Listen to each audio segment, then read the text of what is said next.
ឯកអគ្គរដ្ឋទូតថៃថ្មីបដិញ្ញាពង្រឹងពង្រីកកិច្ចទំនាក់ទំនងនិងសហប្រតិបត្តិការជាមួយកម្ពុជាឲ្យកាន់តែរីកចម្រើនថែមទៀតនៅក្នុងជំនួបជាមួយសម្ដេចមហាបវរធិបតីហ៊ុនម៉ាណែតនាយករដ្ឋមន្ត្រីនៃព្រះរាជាណាចក្រកម្ពុជាកាលពីរសៀលថ្ងៃទី10ខែមេសាឆ្នាំ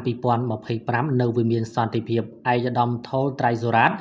អគ្គរដ្ឋទូតព្រះរាជាណាចក្រថៃថ្មីប្រចាំព្រះរាជាណាចក្រកម្ពុជាបានបដិញ្ញាចិត្តខិតខំជំរុញពង្រឹងនិងពង្រីកកិច្ចសហប្រតិបត្តិការរវាងប្រទេសទាំងពីរលើគ្រប់វិស័យឲ្យកាន់តែខ្លាំងក្លាថែមទៀតនៅក្នុងជំនួបនោះផងដែរឯកឧត្តមថុលត្រៃសុរ៉ាតបានបង្ហាញនៅសេចក្តីសោមនស្សរីករាយនិងមានកិត្តិយសដែលត្រូវបានតែងតាំងជាឯកអគ្គរដ្ឋទូតព្រះរាជាណាចក្រថៃប្រចាំព្រះរាជាណាចក្រកម្ពុជាហើយឯកឧត្តមបានសម្ដែងនូវការពេញចិត្តចំពោះទំនាក់ទំនងដ៏ល្អនិងយូរអង្វែងរវាងប្រទេសទាំងពីរក្នុងភាពជាអ្នកជិតខាងល្អជាមួយគ្នានេះឯកឧត្តមបានបញ្ជាក់ថាឆ្នាំនេះគឺជាខួបលើកទី75ឆ្នាំនៃទំនាក់ទំនងការទូតថៃកម្ពុជាហើយចំណងមិត្តភាពនិងកិច្ចសហប្រតិបត្តិការរវាងប្រទេសទាំងពីរក៏កាន់តែមានភាពរឹងមាំ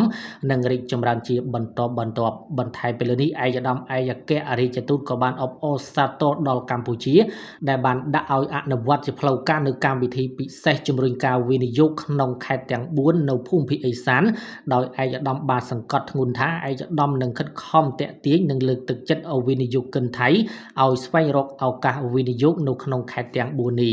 ឯកឧត្តមឯកអគ្គរដ្ឋទូតបានបដិញ្ញាចិត្តនឹងខិតខំជំរុញពង្រឹងនិងពង្រីកកិច្ចសហប្រតិបត្តិការរវាងប្រទេសទាំងពីរលើគ្រប់វិស័យឲ្យកាន់តែខ្លាំងក្លាថែមទៀតទាំងក្នុងក្របខ័ណ្ឌរាជរដ្ឋាភិបាលនិងរាជរដ្ឋាភិបាលក្រសួងស្ថាប័ននិងក្រសួងស្ថាប័នវិស័យឯកជននិងវិស័យឯកជនក៏ដូចជាការតភ្ជាប់រវាងប្រជាជននិងប្រជាជនផងដែរ